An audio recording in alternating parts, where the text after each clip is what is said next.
le sacre de Paris. Ô Paris, c'est la 102e nuit du siège, une des nuits du grand hiver, des murs à l'horizon l'écume de la neige, s'enfle et roule comme une mer. Mât sinistre dressé hors de ce flot livide, par endroits, du creux des vallons, quelques grêles clochers, tout noirs sur le ciel vide, s'enlèvent, rigides et longs. Là-bas, palais anciens semblables à des tombes, bois, villages, jardins, châteaux, effondrés, écrasés sous l'averse des bombes, fument aux fêtes des coteaux. Dans l'étroite tranchée, entre les parois froides, le givre train de ses plis blancs, l'œil inerte, le front blême, les membres roides, la chair dure des morts sanglants. Les balles du barbare ont troué ses poitrines et rompu ses cœurs généreux. La rage du combat gonfle encore leurs narines. Ils dorment là, serrés entre eux.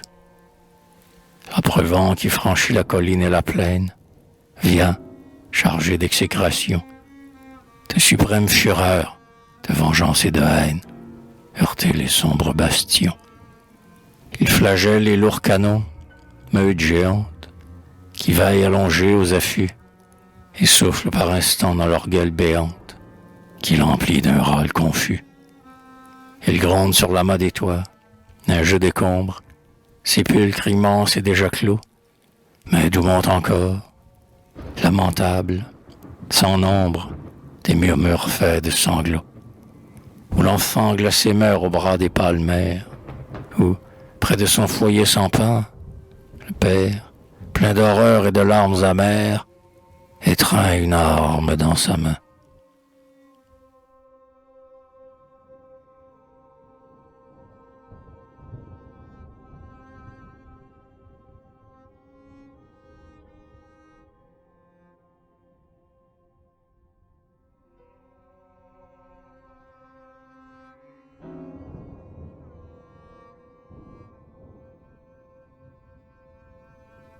Ville auguste, cerveau du monde, orgueil de l'homme, ruche immortelle des esprits, phare allumé dans l'ombre où sont Athènes et Rome, astre des nations.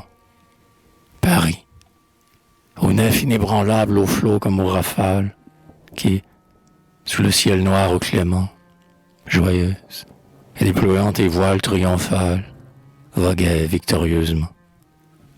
La foudre dans les yeux brandissant la pique, guerrière au visage hérité, qui fit jaillir des plis de ta toge civique, la victoire et la liberté.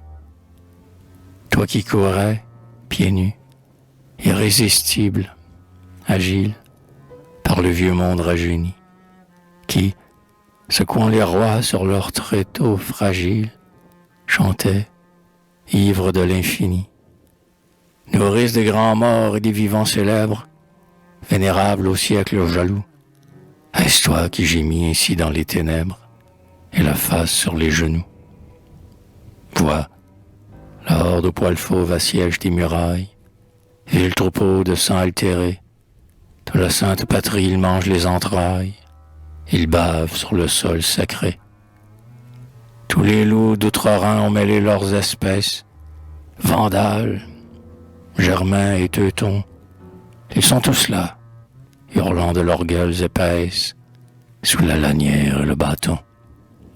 Ils brûlent la forêt, rasent la citadelle, changent les villes en charniers, et les seins des corbeaux retournent à tire-d'aile, pour être venu le dernier.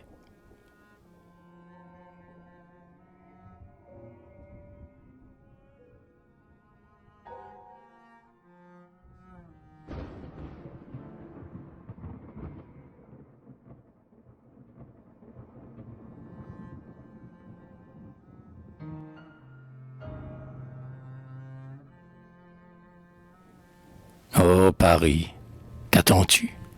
La famine ou la honte? Furieuse et cheveux épars, sous l'aiguillon du sang qui dans ton cœur remonte, va, bondis hors de tes remparts. enfonce cette tourbe horrible où tu te rues, frappe, redouble, saigne, mort, et vide sur eux palais, maisons, temples et rues, que les mourants vengent les morts. Non, non, tu ne dois pas tomber, ville sacrée, comme une victime à l'autel. Non, non, non, tu ne peux finir, désespéré, que par un combat immortel. Sur le noir escalier des bastions qu'éventrent le choc rugissant des boulets, lutte, mais rugit aussi, lionne au fond de l'antre, dans la masure et le palais. Dans le carrefour plein de cris de fumée, sur le toit, l'arc et le clocher, allument pour mourir l'auréole enflammée de l'inoubliable bûcher. Consume tes erreurs, tes fautes, tes ivresses, à jamais, dans ce feu si beau, pour qu'immortellement, Paris, tu te redresses, impérissable, du tombeau. Pour que l'homme futur, ébloui dans ses veilles, par ton sublime souvenir, raconte à d'autres cieux tes antiques merveilles, que rien ne pourra plus ternir. Et, saluant ton nom, adorant ton génie, quand il faudra rompre des fers, offre ta libre gloire et ta grande agonie, comme un exemple de l'univers.